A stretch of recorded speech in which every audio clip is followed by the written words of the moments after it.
What's up, beautiful people?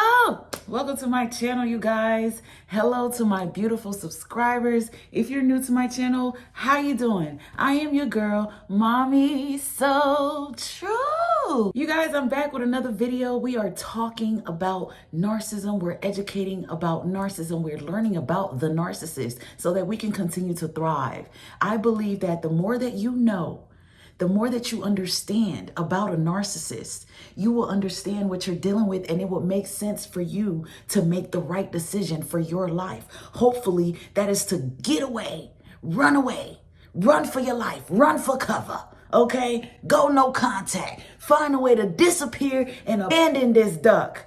You guys, I'm going to jump into today's video, y'all. Let's talk about this. Today, I want to piggyback on videos that I've made about going no contact. This is the ultimate goal. The ultimate goal for me, y'all. Those of you who know my story, know my struggle, and know that I am trying to thrive out of narcissistic abuse. The ultimate goal is for me to move on with life and thrive, because I understand that I've dealt with a narcissist, and I understand that there's only so much that I can do. I understand that I've done my part and I put in enough work. So now it's time for me to faithfully, diligently pack up, get the heck on, and stay gone. As you guys all know, narcissism is a very, very big phenomenon globally. This thing is everywhere. Australia, freaking New Mexico, freaking Zimbabwe, Brazil, freaking Peru. It's somewhere all the way in Guatemala. All right, it's worldwide. It's global. Honestly, I think that these robots that they're inventing for the future, they're replicating these narcs. I don't know what's going on, y'all, but there is something going on, and it's really crazy. The phenomenon of narcissism is really, really crazy. So I am so determined to learn more about this. I am trying to make sure that I educate myself and not just go based on what I saw and what my emotions are and how I'm feeling. I really want to learn this thing, understand this thing, so I can attack it back.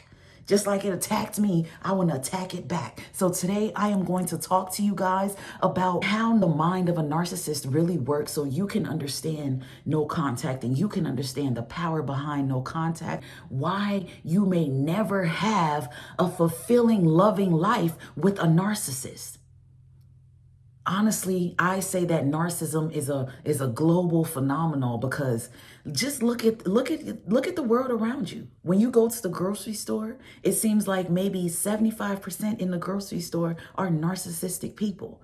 You encounter one and then you recognize all of them in your environment. And it's like when they're in the room, everyone who is a healthy human being is completely uncomfortable.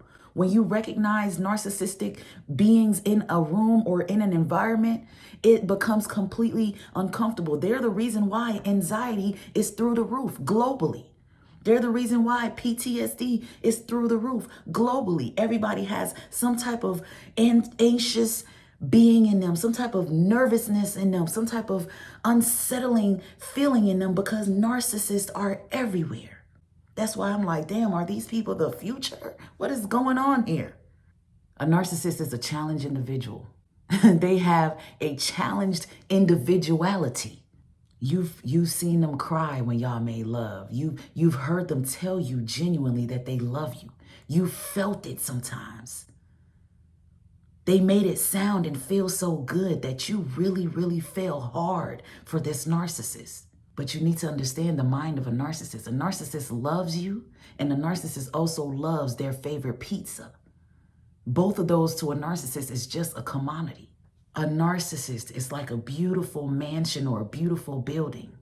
Super amazing on the outside.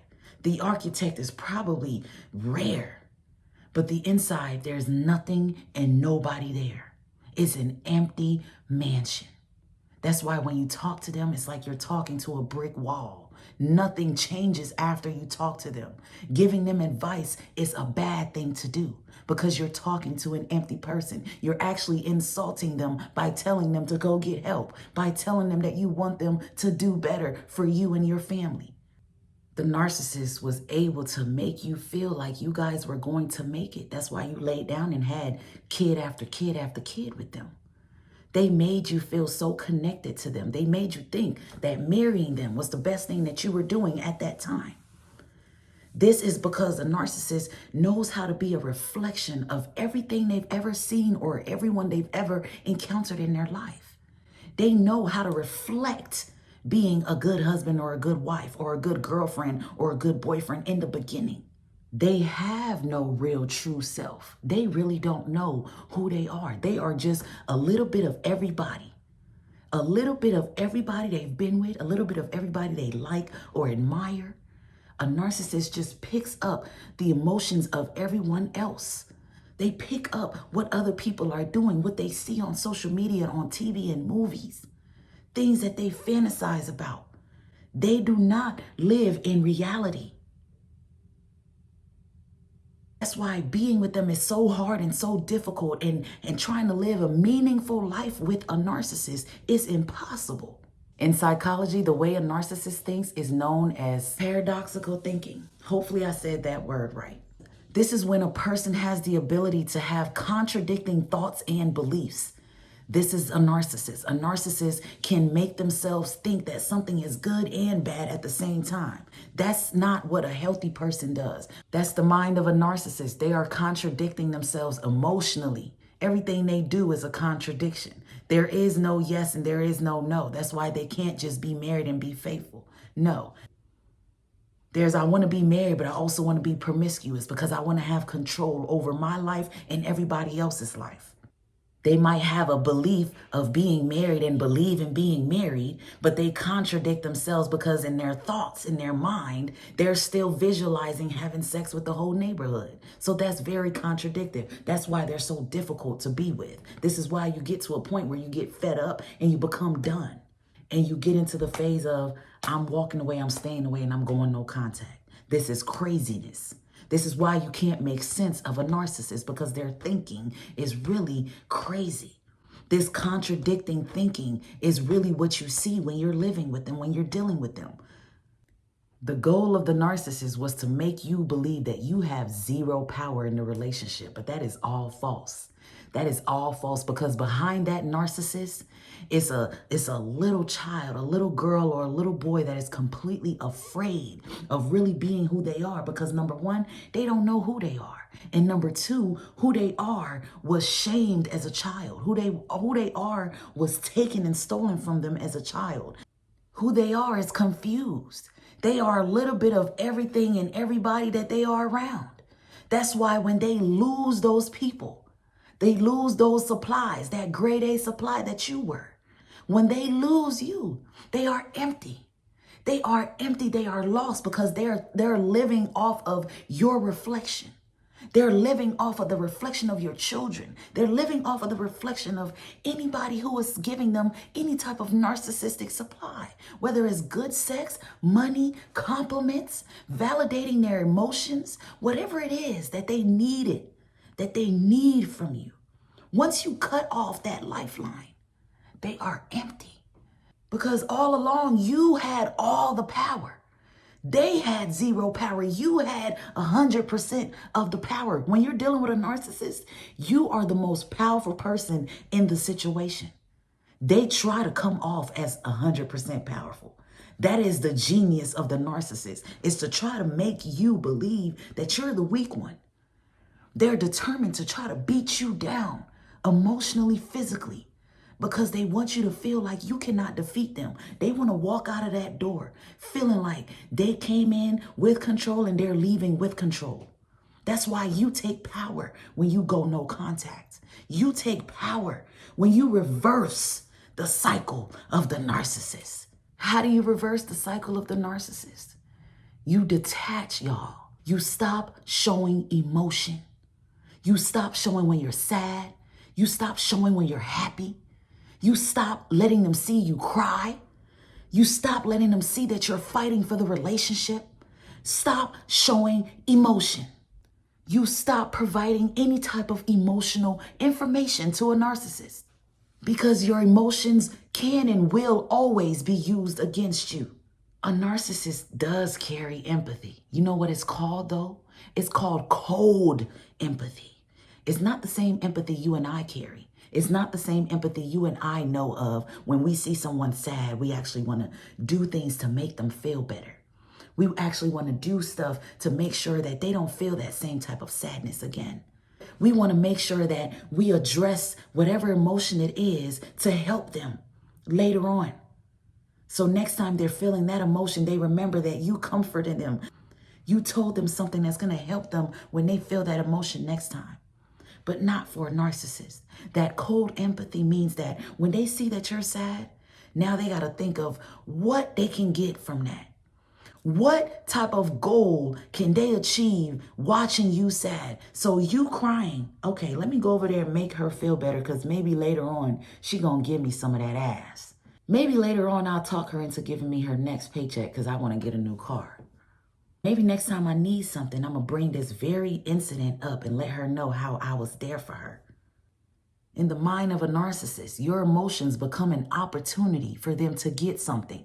This is an opportunity for them to get their narcissistic supply. Your emotions is a moment of vulnerability for them to take complete advantage of you. That's why when you go no contact, you don't break it. You don't fall for all their, I'm sorry, I want to do better, I'm going to do better, I actually started seeing a therapist, I booked a session. You're lying. You're lying. And if you are not lying, give it time, give it years to really see if they've changed. A narcissist may be able to modify their behaviors if they get some type of psychological help, but will they really change from being a narcissist?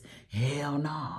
We have to understand what we're dealing with these people, you guys. Their mind is different from our mind. We need to understand their ways of thinking to better understand what we're dealing with. So that it's not as hard to break ties, so that it's not as difficult or confusing to walk away, so that it's not as easy to get pulled back in that cycle over and over every year. The narcissist needed your supply. Don't forget the life cycle of these people, y'all. They idolized you, they devalued you, they discarded you, and then they replaced you with somebody new or somebody else, somebody old, whatever it was, whoever it was. So when you finally realize that you're done or you need to be done and it's time to come up with a game plan, how do you get away? How do you now win? How do you stay a winner? Reverse the cycle. What you need to do is you need to visibly replace the narcissist with somebody new. You need to discard the hell out of that narcissist. You need to now devalue them. Reverse that cycle that they did on you. This is the best way to break this narcissistic tie that you have with that narcissist. I am giving you the best gem on this channel right now. That same cycle that they put you through, reverse it. Reverse it. And watch what it does for your life with that narcissist. When I say that a super empath has to one-up a narcissist, that's what I've been talking about this whole time. That cycle that they took you through. Yeah, they idolized you, took you through that love bombing phase and made you feel like you were on this rush because they wanted you to feel like a narcissist. The intention in the beginning was to make you feel this narcissistic rush that they get on a daily basis. This is why the relationship had no full commitment. Because once the rush was over for them, they devalued and discarded you and replaced you with somebody else. This was all a game for them. They manipulated you from the beginning to the end. Even through the 30 years, you have been completely manipulated and been on this vicious cycle with this person. So if you're done now, and if your mind wants to be done, your body wants to be done, emotionally, physically, you're over it, reverse the cycle. Reverse the cycle. Reverse the cycle. Somebody needs to know that. Somebody wanted to understand, how do I detach? How do I get away? How do I stay away? Get smart. The narcissist is a genius, y'all. I said it in the beginning of this video. I'm like, man, this is a global phenomenon for a reason. These people are the future. Look around us, y'all. That's why us empaths, we need to stand up, step up our game, learn these people, figure them the heck out, and use our superpowers to overcharge what they got going on, because they gonna mess around and take control. They already are. They've abused people so much. People don't want to move on and find new love. That's what they want. Replace that narcissist, man. Get you a new one. Get you a new man. Get you a new woman. Stop living in fear because that's what they want. They don't want to be replaced. They think that they are unreplaceable. You need to prove that stupid duck wrong. Married or not. Marriage to a narcissist is not a real marriage. Let that crap go and move on. Replace, discard, devalue, and get the hell on. Because the relationship has been nothing but a freaking transaction. You've given enough. You've transacted your heart, your money, your time, your house. You've transacted your ovaries, your sperm. I mean, God, how much more do you have to give? Reverse psychology, that duck now. Because that's what needs to happen. They think they won by destroying you. They didn't destroy you. What they did was make you stronger. What they did was make you better. Now take this information and do what you need to do and boss up on a narcissist. You guys, this is your girl, Mommy So True. I just had to share some knowledge on this beautiful day with y'all because what we're not going to do is be defeated by these narcs. They're humans too, very much possessed in a lot of ways, but very, very, very psychologically fucked up. And what we got to do is get our A game up. We got to educate ourselves so that we can thrive and we can stand on these people's necks and not allow them to break us and misuse us and abuse us any longer. Because we are so much more powerful than these narcs, y'all. 1,000 times more powerful than these narcs. Yes, we are. And I stand on that. This is Mommy So True. Love you guys. Make sure you share how you feel. I hope you learned something. Drop a like, drop a comment. And if you're new here, subscribe to the channel. I'm here every week with videos. Make sure you hit that notification bell. And I am a life coach thriving out of this abuse. I'm here to talk to you, listen to you. Make sure you book a life coach session with me and reach out to me, y'all. The information is in the description box. I'm going to leave you guys for now. Until next time, y'all. Bye.